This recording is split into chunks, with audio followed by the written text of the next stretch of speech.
Namun, jauh dari harapannya, alih-alih membaik, hubungan mereka justru semakin memburuk dari hari ke hari. Pertengkaran semakin sering terjadi, suara bentakan dan isak tangis menjadi pemandangan yang tidak asing bagi Dewiyani setiap harinya. Halo Sobat Pena, apa kabar hari ini? Assalamualaikum warahmatullahi wabarakatuh. Hari ini, kita akan kembali membahas kejadian-kejadian mengerikan, kisah nyata yang terjadi di muka bumi ini. Sebuah peristiwa memilukan terjadi di Bengkalis Riau pada tahun 2025. Kisah tragis tersebut bermula dari sebuah pertengkaran hebat antara sepasang suami istri yang berujung pada tindakan keji sang suami yang menghabisi nyawa istrinya dengan menggunakan kapak. Di mana pemicu keributan mereka ternyata karena kemarahan sang istri setelah mengetahui bahwa handphonenya digadaikan tanpa sepengetahuannya. Bagaimana cerita selengkapnya dari kasus yang satu ini? Langsung saja kita bahas di Kata Pena.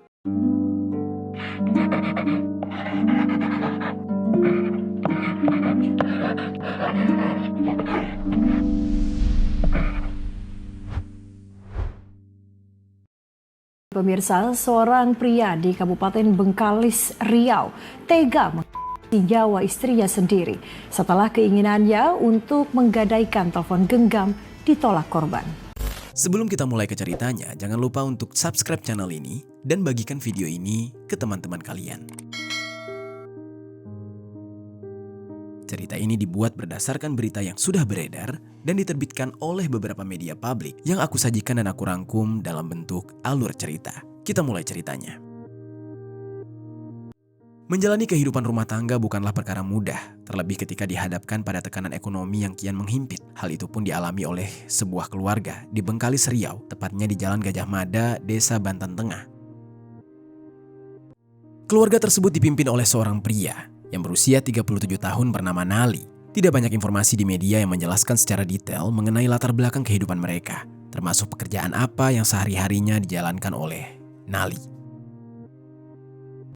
Namun yang jelas, bersama sang istri yang bernama Susilawati yang berusia 34 tahun, mereka berupaya keras menjaga keutuhan rumah tangga mereka di tengah keterbatasan.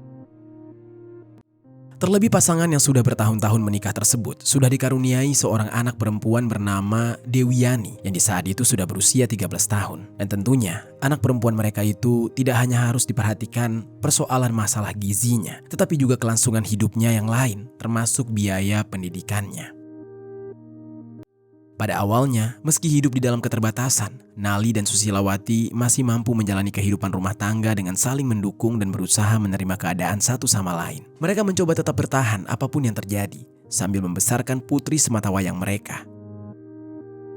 Namun seiring berjalannya waktu, kehidupan pernikahan mereka seolah berubah. Tekanan ekonomi yang terus-menerus menghimpit, ditambah masalah komunikasi yang kian memburuk, membuat keharmonisan yang dulu mereka miliki perlahan memudar. Bahkan kepercayaan terhadap satu sama lain pun ikut goyah, dan membuat pertengkaran menjadi hal yang semakin sering terjadi di tengah-tengah keluarga mereka.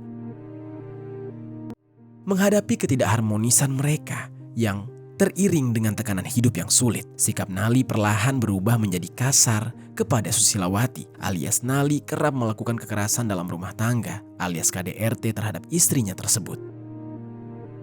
Selain itu, ada media yang mengatakan jika Nali juga kerap melakukan aktivitas yang menyimpang, seperti bermabuk-mabukan, bahkan sampai kecanduan judi. Dan saking buntunya menghadapi kesulitan yang menjerat dirinya, salah paham, adu argumen hingga pertengkaran hebat seolah menjadi hal yang biasa di dalam rumah tangga tersebut. Suasana yang panas hampir setiap hari menciptakan ketegangan yang bukan hanya dirasakan oleh Nali dan Susilawati saja, tapi juga menorehkan luka batin bagi putri mereka yang bernama Dewiyani. Gadis yang berusia 13 tahun tersebut hanya bisa memendam perasaannya. Dia diam-diam berdoa dan berharap agar kedua orang tuanya bisa kembali rukun seperti dulu dan menjalani hidup yang damai dan penuh kasih sayang.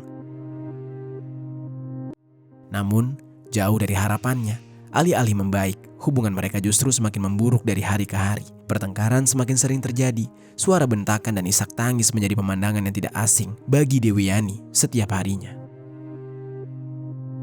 Hingga akhirnya, sebuah peristiwa tragislah yang mampu mengakhiri segala pertengkaran antara kedua orang tuanya. Semuanya bermula saat Nali yang bingung harus bagaimana lagi untuk mendapatkan uang. Di dalam tekanan hidup dengan kebutuhan uang tersebut, Nali yang merasa kepepet, butuh uang, kemudian menggadaikan handphone miliknya secara diam-diam tanpa sepengetahuan Susilawati. Saat Susilawati akhirnya mengetahui jika sang suami menggadaikan handphone, Susilawati pun sangat kesal dengan suaminya. Namun yang membuat Susilawati lebih kesal lagi, suaminya ternyata juga berniat ingin menggadaikan handphone milik sang istri juga. Saat itulah, ketika mengetahui niat suaminya tersebut, Susilawati pun menolak. Dia tidak terima jika suaminya juga menggadaikan handphonenya. Namun, meskipun Susilawati tidak mengizinkannya, ternyata Nali diam-diam tetap menggadaikan handphone milik Susilawati. Begitu mengetahui handphonenya sudah digadaikan tanpa sepengetahuannya, Susilawati pun tidak kuasa menahan amarah. Susilawati benar-benar murka. Dia meluapkan seluruh amarah dan kekecewaannya kepada Nali, sang suami yang sudah diam-diam menggadaikan handphone.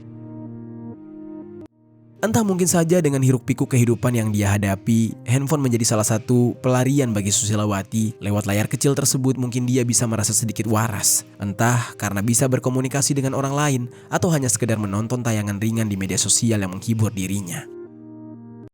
Namun sobat, di saat itu, dibanding harus berpikir demikian, Nali yang melihat respon sang istri malah berprasangka jika istrinya punya selingkuhan. Prasangkanya tersebut pun berkecamuk di dalam pikirannya yang membuat emosi Nali seketika ikut tersulut.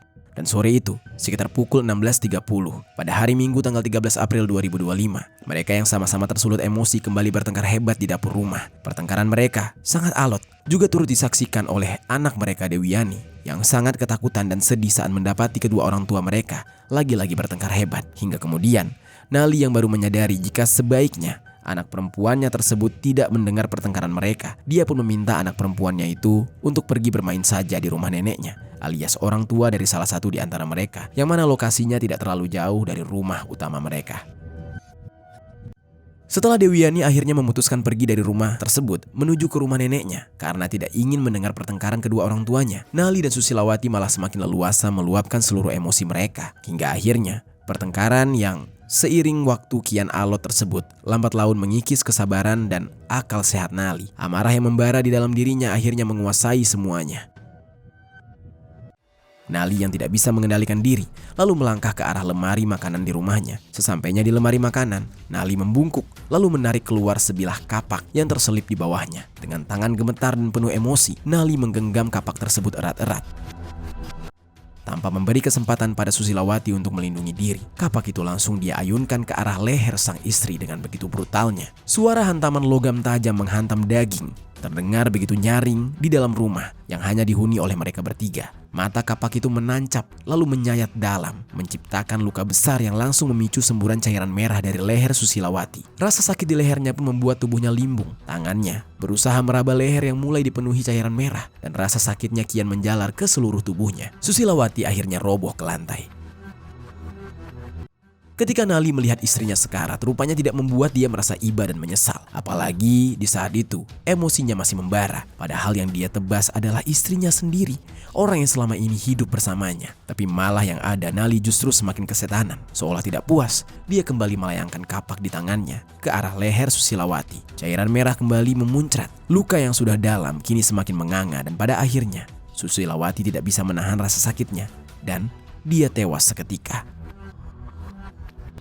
Di saat istrinya sudah terkapar dan tidak lagi bergerak dengan banyaknya cairan merah yang keluar dari leher, barulah Nali seketika tersadar jika perbuatannya sudah sangat di luar batas. Kepanikan dan ketakutan lantas menyelimuti Nali. Dia berdiri mematung beberapa detik di dekat tubuh Susilawati. Hatinya dipenuhi rasa takut dan penyesalan yang datang bersamaan, seolah menampar keras kewarasan yang tersisa.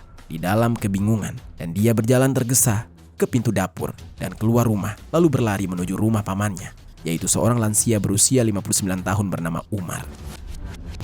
Dengan wajah panik dan suara terbata, Nali berkata seperti ini kepada Umar.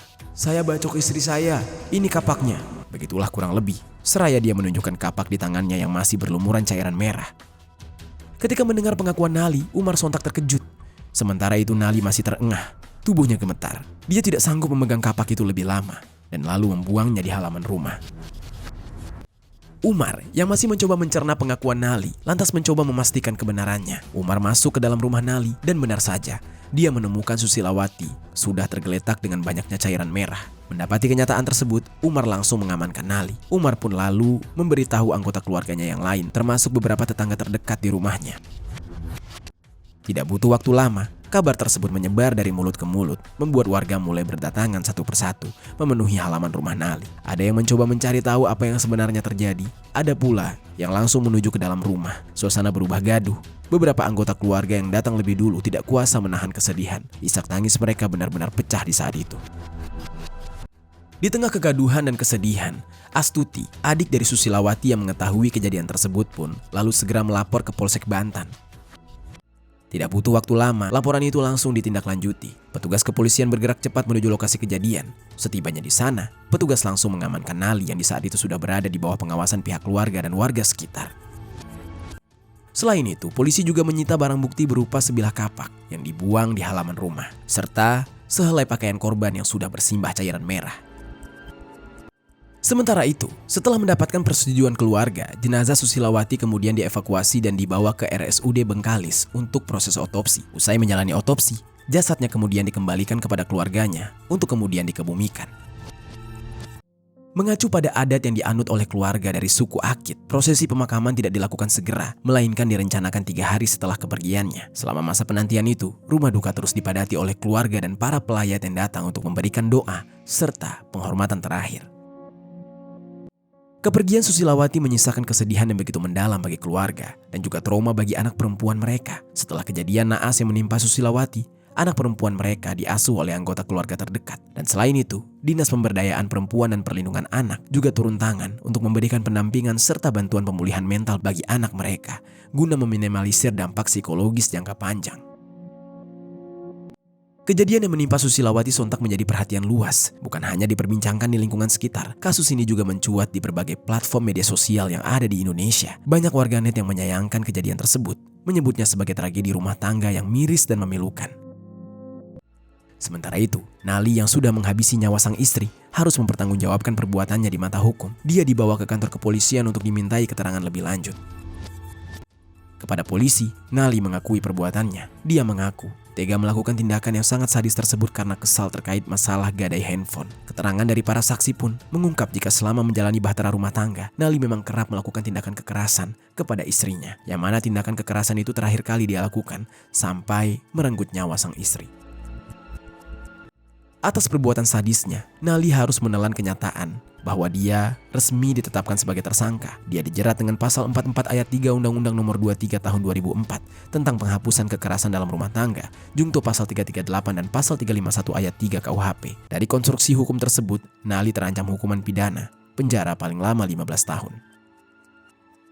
Sampai saat video ini ditayangkan, proses hukum atas kasus tersebut masih terus bergulir di pengadilan. Meski pelaku masih bagian dari keluarga, pihak keluarga tetap tidak menutup mata atas apa yang terjadi.